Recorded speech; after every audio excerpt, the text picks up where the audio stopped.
بسم الله الرحمن الرحيم.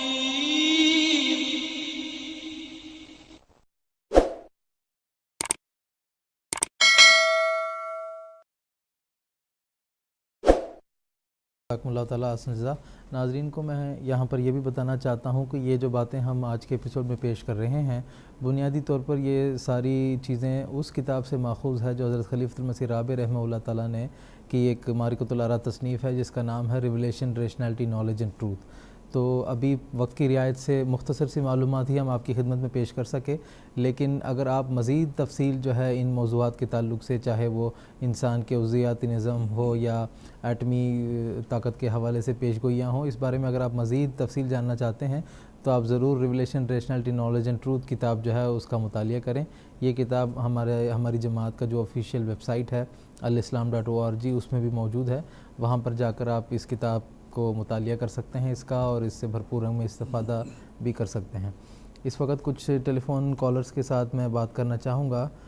اس سے پہلے سائمہ شیخ صاحبہ ہیں امریکہ سے، ان کا ایک آف لائن سوال جو ہے وہ میسیج کے ذریعے سے موصول ہوا ہے.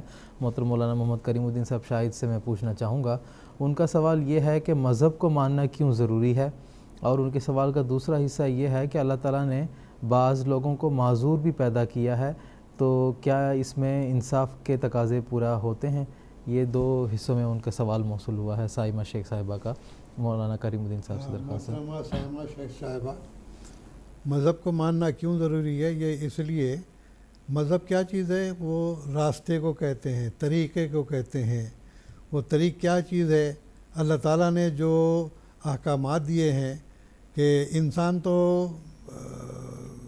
ایک رنگ میں جاہل ہی ہوتا ہے جب تک کہ خدا تعالیٰ اس کی رہنمائی نہ کرے.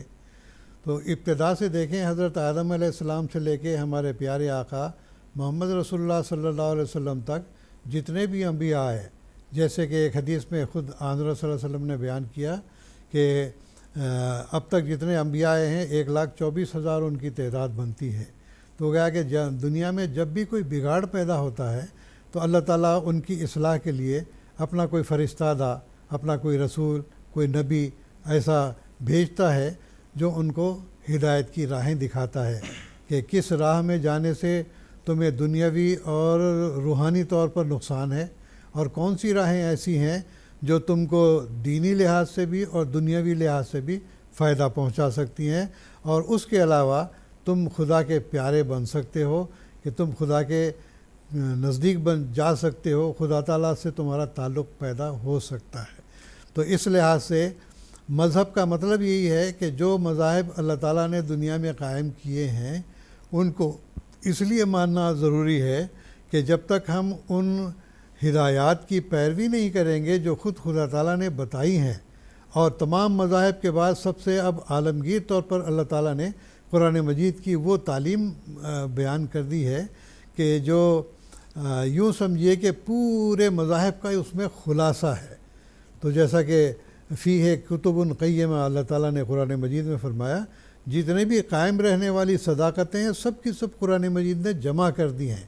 اگر انسان خود کوشش کر کے ان تمام صداقتوں کو جمع کر کے، ان تمام اخلاق کو جمع کر کے دنیا میں پیش کرنا چاہتا تو وہ اس کے لیے ہرگز ممکن نہ تھا کہ آدم علیہ السلام سے لے کے 1,24,000 جتنے انبیاء ہیں انہوں نے کیا کیا تعلیمات دی ہیں، کیسے ہم کر سکتے تھے. تو وہ اللہ تعالیٰ نے خلاصے کے طور پر، بریف طور پر قرآن مجید کے ذریعے سے ہم کو بتا دیا کہ یہ اصل چیز ہے، اور اس کو بتایا کہ یہ عالمگیر مذہب ہے، یہ عالمگیر تعلیم ہے. اس میں تمام قوموں کے اندر جتنے بھی شرائع اور جتنے بھی اخلاقی تعلیمات اور روحانی تعلیمات تھیں سب کی سب ہم نے اس میں جمع کر دی ہے. تو میری بہن بات یہی ہے کہ مذہب کو ماننا اس لیے ضروری ہے کہ جب تک ہم ان اعمال کو بجا نہیں لائیں گے جو اللہ تعالیٰ کی رضا کا باعث ہیں، اور ان اخلاق کو اختیار نہیں کریں گے جن کے نتیجے میں ہمارا دین بھی سنورے گا اور ہماری دنیا بھی سنورے گی. ورنہ لڑائی جھگڑے فساد تو دنیا میں ہوتے رہتے ہیں. وہ کیوں ہوتے ہیں؟ بعض لوگ مذہب پر اعتراض کرتے ہیں کہ مذہب کی وجہ سے دنگے فساد ہو رہے ہیں. ہرگز نہیں. کوئی مذہب نہیں کہتا کہ ایک دوسرے کا گلا کاٹو، ایک دوسرے کا مارو، ایک دوسرے کا حق چھینو، یا پڑوسیوں کے حقوق نہ دو، تمام مذاہب یہی اچھی تعلیمات دیتے ہیں۔ جب انسان ان کو بھول جاتا ہے تو پھر فساد پیدا ہوتا ہے۔ تو اس لیے جب تک ہم مذہب کو نہ مانیں، جب تک اللہ تعالیٰ کے بتائے ہوئے طریق پر ہم نہیں چلیں گے، تب تک نہ تو ہم خود اپنے اخلاق درست کر سکتے ہیں، نہ اپنے معاشرے کو درست کر سکتے ہیں، نہ دنیا میں امن قائم رہ سکتا ہے۔ دوسری بات کیا فرق؟ بعض لوگ معذور پیدا ہو جاتے ہیں۔ ہاں، یہ آپ جو ہے یہ بھی ابھی آپ نے ذکر کیا ہے کہ ریولیشن اور ریشنلٹی، نالج اینڈ ٹروتھ، جو حضرت خلیفۃ المسیح رابع کی تصنیف ہے، اس کتاب کو ذرا غور سے آپ پڑھیں گے تو یہ اس کا جواب بھی آپ کو اس میں مل جائے گا۔ بات اصل میں یہ ہے کہ اللہ تعالیٰ کسی کو معذور پیدا نہیں کرتا، بلکہ انسان کے اندر بعض نقائص ایسے ہوتے ہیں کہ جس کی وجہ سے